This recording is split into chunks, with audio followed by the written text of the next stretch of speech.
বেয়ান পাপড়ের ঝাল, আর আমার পাশে থাকবে, তবে আমি আনন্দে থাকবো, তাই তো? যখন আসবে লাঠি নিয়ে আসবে। নমস্কার সবাইকে, বড়দের প্রণাম এবং ছোটদের ভালোবাসা দিয়ে আবার একটা নতুন ভিডিও নিয়ে চলে এলাম। আপনারা কি বুঝতে পারছেন কি রান্না হচ্ছে? ও ভিডিওর প্রথমেই তো দেখে নিয়েছেন। হ্যাঁ রাইট, আজকে আমাদের হচ্ছে মোগলাই। সেটা কে বানাচ্ছে? আমাদের বেস্ট শেফ কাঞ্চন। উফ, বারবার ওর হাতের রান্না খেয়ে মরি, কি স্বাদ! আর গতানুগতিকভাবে যে দোকানের হোটেলের যে মোগলাই খেয়ে থাকি, এর স্বাদ কিন্তু পুরো আলাদা। এটা হেলদি ভার্সন অফ মোগলাই, মানে খুব সুন্দর, লাইট, খুব ভালো খেতে। মা তো খুব কম বাইরের খাবার খায়, তাই জন্য আমাদের বাড়িতে কিন্তু বেশিরভাগ ফুডই রান্না করা হয়। জানেন তো, ছেলেটা এত সুন্দর রান্না করতে পারে, আমার তো কপাল খুলে গেছে।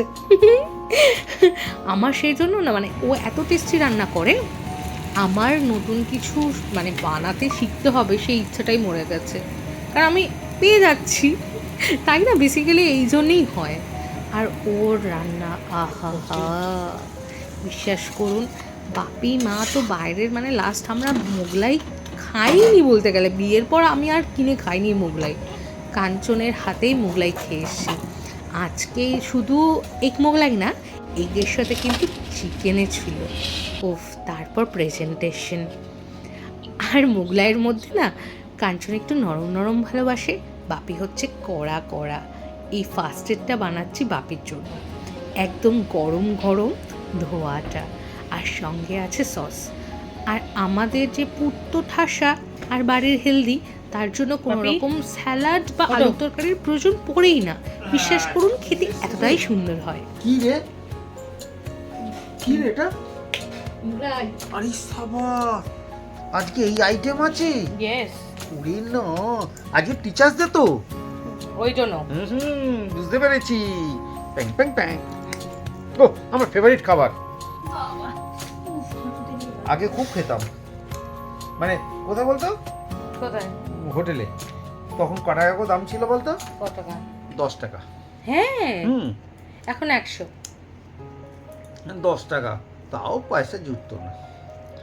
না, তুমি একটু খাও, খেয়ে দেখো। হ্যাঁ, দারুণ দারুণ। আজ টিচার্সদের জন্য স্পেশাল বানিয়েছে। ইয়েস, দারুণ হয়েছে না বাবু? বলেছে হ্যাঁ, আমাদের তো one and only world's best chef Kanchan কারা। অনেকদিন পর মোগলাই হলো। হ্যাঁ, কারণ তুমি তো খেতে পারতে না।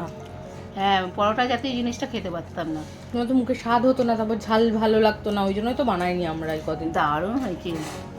বাবু যখন ছোট ছোট ছিল, তোর বাপিকে সপ্তাহে একদিন বানিয়ে দিতেই হতো মোগলাই। তখন চিকেন মোগলাই না, শুধু এগ মোগলাই বানিয়ে দিতাম। সকাল সকাল গঙ্গা দর্শন করে আবার একটা নতুন দিন শুরু করলাম।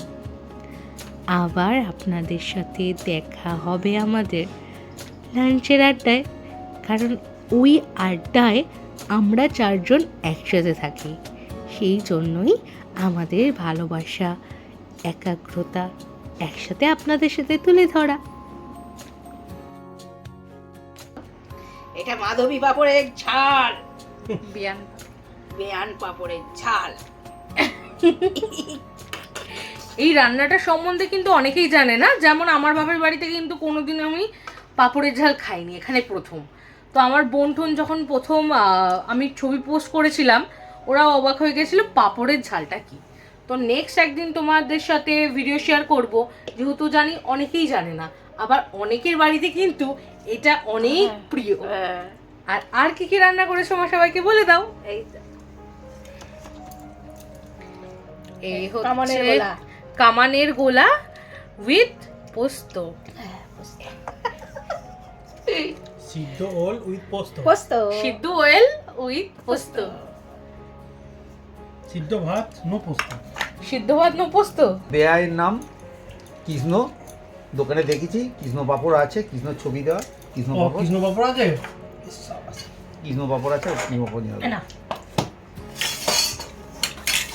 দুটো একসঙ্গে মিশিয়ে করবো। কৃষ্ণ পাপড়ের দামটা একটু কম। আর বেয়ান পাপড়ের দাম বেশি। হ্যাঁ মা বলছে দুজনকে মিশিয়ে করবো। কৃষ্ণ পাপড় আর মাধবী পাপড় দুজনকে ছিঁড়ে ছিঁড়ে ছিঁড়ে ঝালে দেবো, লঙ্কা বেশি করে দেবো, চিনি দেবো না।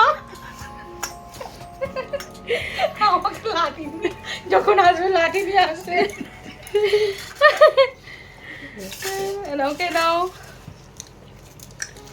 তুমি এরকম ছড়িয়ে দাও, স্টুডেন্ট গুলো ভাবে আমি অনেক ভাত খাই। হ্যাঁ ওইটাই ভাবে। উপর উপর করে দাও। ভাবে, এই দেখ, ভাবে তো কি হবে? তোমার কিন্তু তোকে বলে না হ্যাঁ, দাদা তুমি কত, দাদা স্যার বলে তো তোকে, দাদা দাদা দাদা তুমি কত ভাত খাও। ওই ছড়িয়ে দিই তো অনেক বলছে ওটা কিন্তু ছড়ানো ভাত, আসলে খুব কমই খায়। হ্যাঁ, সকালবেলা থেকে ব্যায়াম খাটো করি, বেশি। জিমটিম করি, বাবা বডি দেখেছো? বডি। টাকটা দেখাও। আজকে ওয়েট করেছো, কত ওয়েট হয়েছে বলো? ওয়েট হ্যাঁ কি একটু কম লাগলো। ভালো লাগলো। কমে গেছে তাহলে। আগের বার কত ছিল? 88 ছিল। তাহলে কম এই মানাতে আরে খাসনি 88 খবরে ছিল, খা? সেখানে কত হ্যাঁ। হচ্ছে 84 না হ্যাঁ। 84.8। থালাটা নেবে আর কেউ খাবে না? হে ভগবান। ওরে, আমাকে বেশি করে দাও, এটা কম। খা না, তোকে দিচ্ছি আমি। তুই তো বাড়ি ভিআইপি, তুই আগে খাবি না? কপাল লাগে গো, কপাল। আমরা খাচ্ছি 3:05 আর তুই 12টায় খেয়ে নিয়েছিস। হ্যাঁ সত্যি আমি নুন দাও। আরে না, ডেলি তো দুটোই খাওয়া হয়, ব্যাস দুটোর সময় টনচুনিয়ে খিদে পেয়ে গেছে। তুমি তো ওপরে উল্লার নাবার নাম করো। আরে ওপরটা মানে একদিন ভিডিওটা করবি তো পরে, একদম পুরো কমপ্লিট হলে। রান্না হয়ে গেছে একটার সময় বল। উপরে যে কি বানাচ্ছি ওটা তো দেখে না লোকে, ওটা দেখলে চমকে যাবে। আরে গান চালিয়ে চান করবো না, আমার তো ছোটবেলার অভ্যাস। এই আমারও আমার মা অভ্যাস। রেডিও চালিয়ে দিত, দিয়ে ওর আমাকে নাকি চান করাতো বাথরুমে, তুই চান করিস? সেই অভ্যাসটা রয়ে গেছে। বন্ধুরাও বলছিল কাঞ্চন পিকনিক হবে, সব রান্না বান্না করলো, ও নিজের জন্য বেড়ে রাখলো, বেড়ে রেখে সেটা আর কমপ্লিট করতে পারবে না, বলছে খেতেই পারে না ও, খায় না, খায় একটুখানি। বলছে 2 পিস খেয়ে তারপর বলবে এই তোরা খাবি রে, আমি খেতে পারছি না। মা প্রায় বলো 5 মাস পর এই মাসে এসে তুমি তৃপ্তি করে পেট ভরে শান্তি মতো ভাত খেতে পারছো। অনেকটা ভাত খাচ্ছি পরিমাণে। এটাই নর্মাল তোমার খাওয়া, কিন্তু এই কটা মাস খেতেই পারতে না। আর বাপির খুব পছন্দ হচ্ছে এই চাটনি দিয়ে মেখে ভাত খাওয়া, চাটনি টক এগুলো বাপি খেতে খুবই ভালোবাসে। আর শেষ পাতে বাপি চাই কি ভালোবাসি না বলতো। ঝাল সুজি পাপড়। ফোড়ন। সব খাই। বরবটি খাও না? তোর মায়ের পরীক্ষা আছে। কয় পরে তোমার পেন টেন গুলো গুছিয়ে রাখবে। ভাই পরীক্ষা আছে, পেন খাতা সব গুছিয়ে রাখতে হচ্ছে। আর মন দিয়ে লিখে আছে সব। ভালো নাম্বার দেবে? জানি না, খারাপ নাম্বার দিতে না, পারো। যত নাম্বার কম আসবে তত ভালো। যত নাম্বার কম আসবে তত ভালো, এটা ঠিক কথা। পারলে নেগেটিভ হলে আরো ভালো, পাস না করতে পারলেও ভালো। ফেল করলে আরো ভালো। দেখাই যাক। বলে দাও মা। ভালো লাগলে লাইক, কমেন্ট, সাবস্ক্রাইব করে দাও। আর সাবস্ক্রাইব করে দাও, একদম ভুলবে না। and press the bell icon for more updates. আর আমার পাশে থাকবে। তবে আমি আনন্দে থাকবো, তাই তো?